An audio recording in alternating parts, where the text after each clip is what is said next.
Wisdom of the Years, a guide to life in the golden age. My dear friends, I'm Grace Wilson, and at 75 years old, I want to share with you not just my experiences, but also the precious lessons I've gathered along this journey we call life. Each wrinkle on my face tells a story, each white hair on my head carries wisdom, and today I want to share all of this with you. 1. Dealing with the loss of a spouse. I lost my Frank 5 years ago, after 48 years of marriage. I remember it like it was yesterday. It was a Sunday afternoon, and he was napping in his favorite armchair, that brown leather one we bought when we moved into this house. It was a silent goodbye, just as he always preferred things, without fuss, without drama. The first months were the hardest. The empty side of the bed seemed to scream his absence every night. Breakfast, which used to be our special moment to start the day together, became a painful reminder of loneliness. Even the sound of the newspaper being flipped through, or rather, the lack of it, made me cry. It was Mrs. Betty, my neighbor for 30 years, who helped me see things differently. She had also lost her husband 2 years before and told me something I never forgot. Grace, longing is love that has nowhere to go. We need to give it a new destination. And so I began my journey of transformation. First, it was the knitting group at church. There, between stitches and balls of yarn, I met other ladies who shared similar stories. Mrs. Clara, who lost her husband 10 years ago, taught me that it's possible to smile again. She told me how she transformed her husband's old office into an art studio, where she now spends her afternoons creating art and finding peace. Little by little, I learned to transform the rituals we used to do together into new traditions. The garden that Frank loved so much is now my refuge. Each flower I plant is a way to keep his love for nature alive. The red roses, his favorites, are still there, but now they share space with orchids and daisies, my choices, my new form of expression. 2. Avoiding excessive dependence on children. When Frank passed away, my 3 children almost went crazy with worry. Sarah, my youngest, insisted that I move to her house in Boston. Peter, the middle one, wanted to install cameras all over the house to monitor me, and Richard, the oldest, called 5 times a day to check if I was okay. I know all this comes from their love, but I needed to be firm. One Sunday afternoon, I gathered them all in the living room and said, "My loves, I appreciate your concern, but I need to maintain my independence. I don't want to be a burden, I want to be your mother." It was a gradual process. I started with small achievements. I learned to use the cell phone beyond basic calls. My grandson, Lucas, at 15, had the patience of an angel, teaching me how to use WhatsApp, make transfers through the bank app, and even order food for delivery when I'm not in the mood to cook. The weekly farmers market became my moment of independence. I know each vendor by name. I know which stand has the best oranges and where to find the freshest tomatoes. It's more than just shopping. It's maintaining my autonomy, my ability to choose. 3. Caution in considering a new relationship. My friend Cecilia's story serves as an important warning. She met Mr. Anthony at the senior dance group. He had a charming smile and danced like Fred Astaire. In less than 6 months, they were already living together, driven by the excitement of a new chance at love. But haste took its toll. His children didn't accept the union well, especially when they found out that Cecilia would be included in the will. Conflicts began, veiled accusations, sideways glances at family gatherings. What should have been a love story ended up turning into a soap opera of conflicts. On the other hand, I have the positive example of Mrs. Margaret, who dated Mr. Albert for 2 years before they decided to get married. They kept separate houses at first, got to know the families gradually, and built a relationship based on mutual respect and the wisdom that only years bring us. 4. Positive aspects of aging. One of the greatest discoveries I've made about aging is the freedom that comes with age.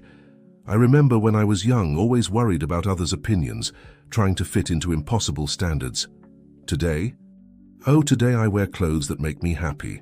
I speak my mind, politely of course, and I no longer waste time trying to please everyone. In my Wednesday domino group, we talk a lot about this.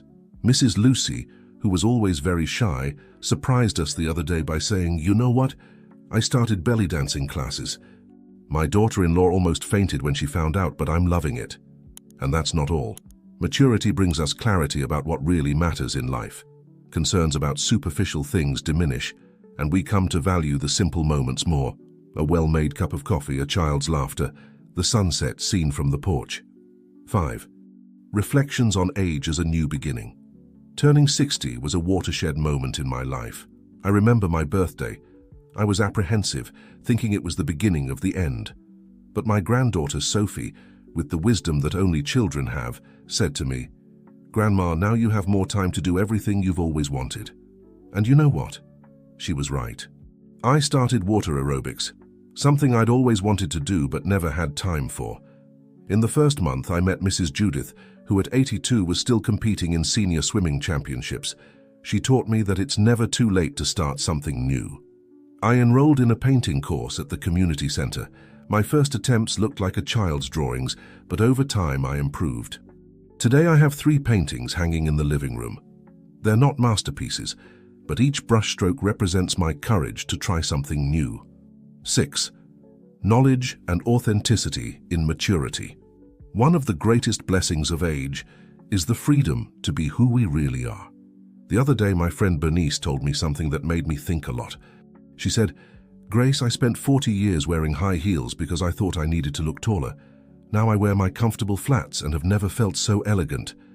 It's funny how we stop caring about certain social conventions.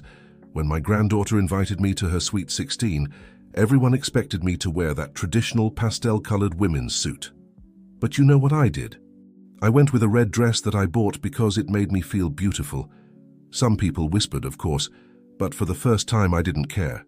My granddaughter's smile when she saw me was worth more than any social approval. At our age, we learn to say no without guilt. I remember when Mrs. Carroll from apartment 302 invited me to join the building's events committee. In the past, I would have accepted just to not displease. Today, I gently explained that I prefer to dedicate my time to volunteering at the library. It's liberating to be able to choose where we invest our energy. 7. Benefits of aging people. Always talk about the challenges of aging, but rarely mention the advantages. I'll tell you a secret. I've never been as creative as I am now. When my refrigerator broke down last month, instead of panicking, I turned the setback into an opportunity. I organized a neighbor's coffee. Each day I had lunch at a different friend's house while waiting for the repair.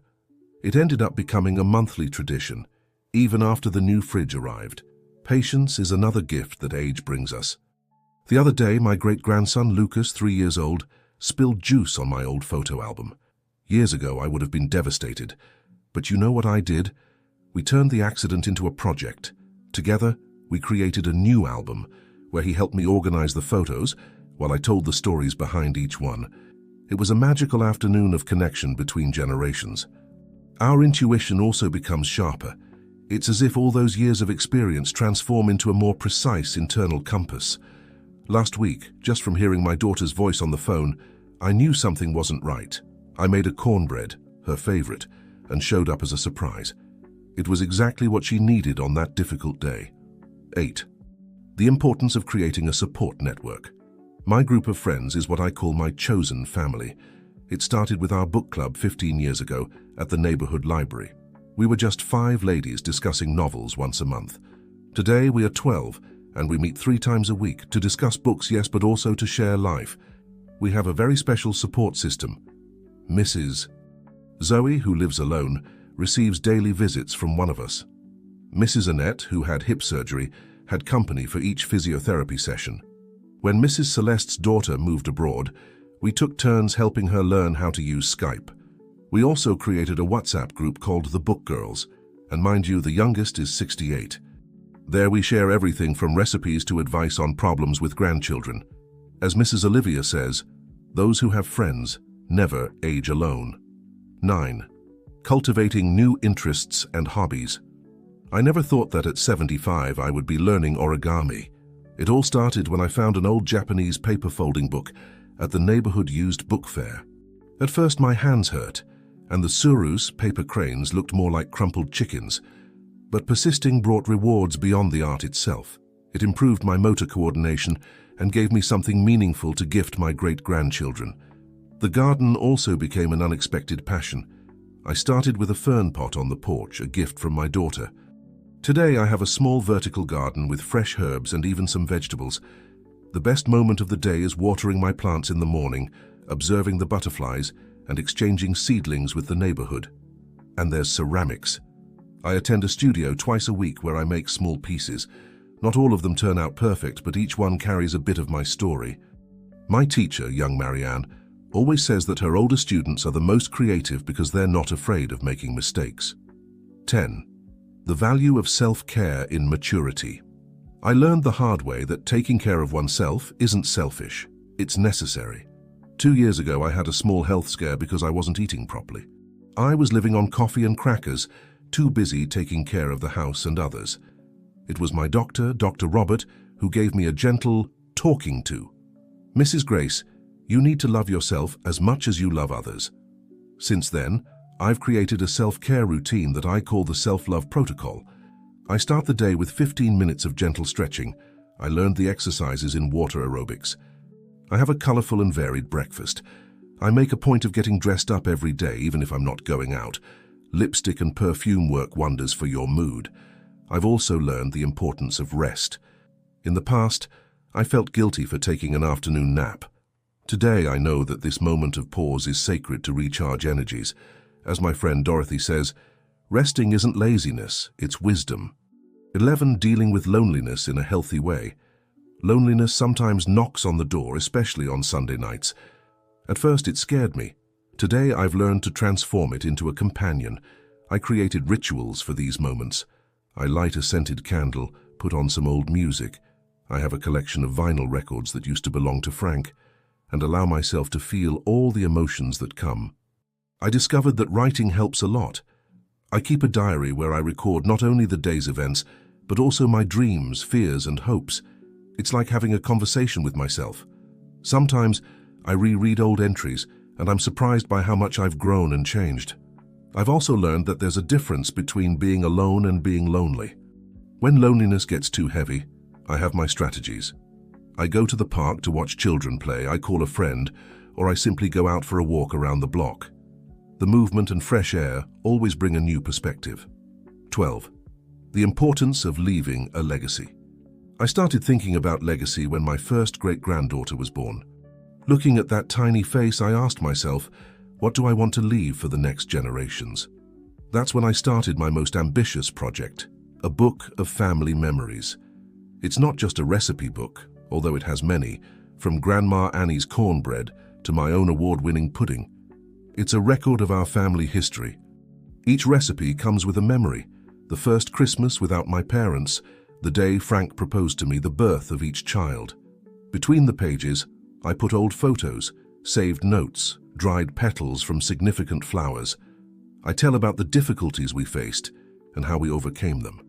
I share the lessons I've learned, the values I consider important, the traditions I hope will continue.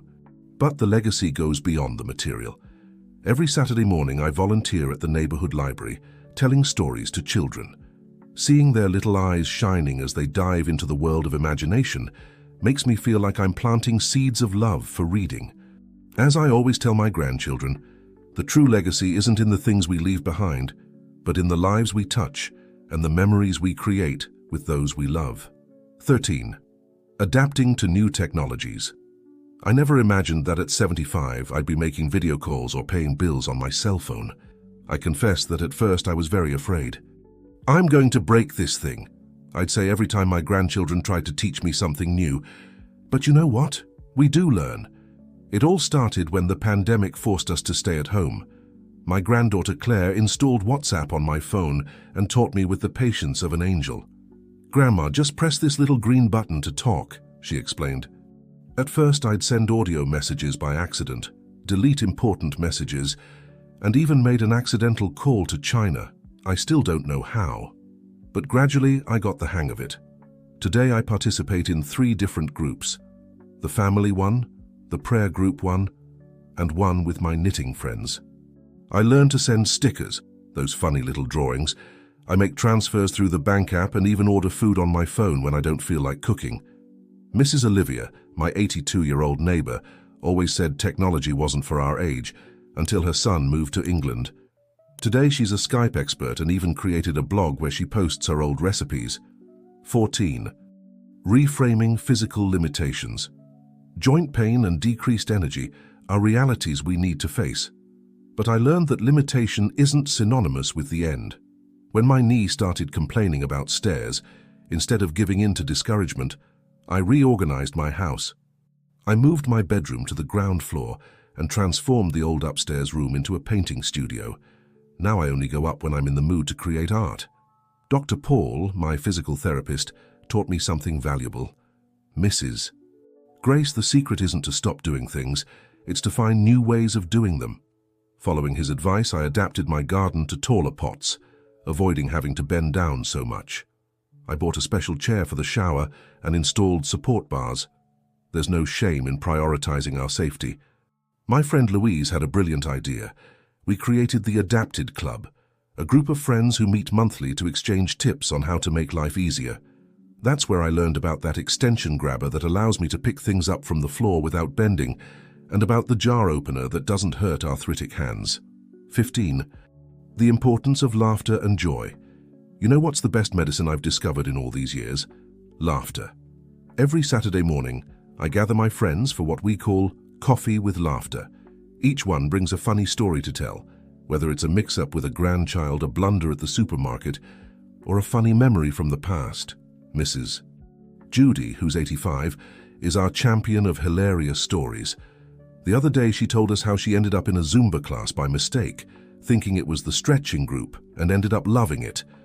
I didn't know if I was dancing or having a seizure, she said, and we laughed so hard that the coffee got cold. I learned that laughing at ourselves is an art that comes with age. When I put my dentures in backwards during an important lunch, instead of being embarrassed, I turned the moment into a comic story that now entertains my grandchildren. 16. Dealing with changes in memory sometimes plays tricks on us, doesn't it? At first, I'd get very anxious when I couldn't remember where I'd put my glasses. Usually they were on top of my head. Or when I forgot someone's name. It was my geriatrician, Dr. Sandra, who helped me understand that some forgetfulness is normal with age. I developed my own strategies. I keep a little notebook on the nightstand, where I write down appointments, messages, and even ideas I don't want to forget. On the fridge door, I put a magnetic board with family birthdays. And you know what? I discovered that doing crossword puzzles and memory games is not only fun, but helps keep the mind active. My friend Helen had a brilliant idea.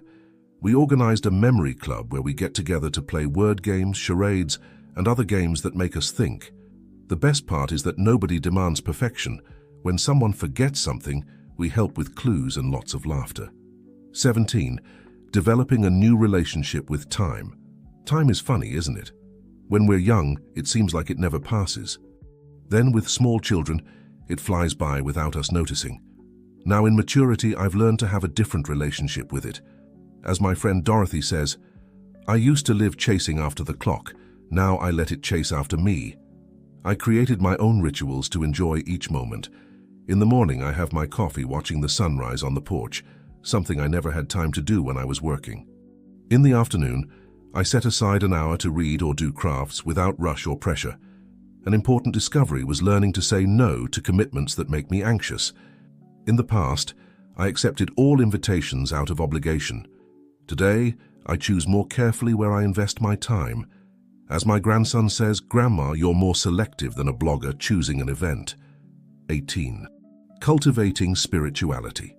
Spirituality has become a fundamental pillar in my life. I'm not just talking about religion, although my Sunday mornings at church are sacred, but about a deeper connection with something greater than ourselves.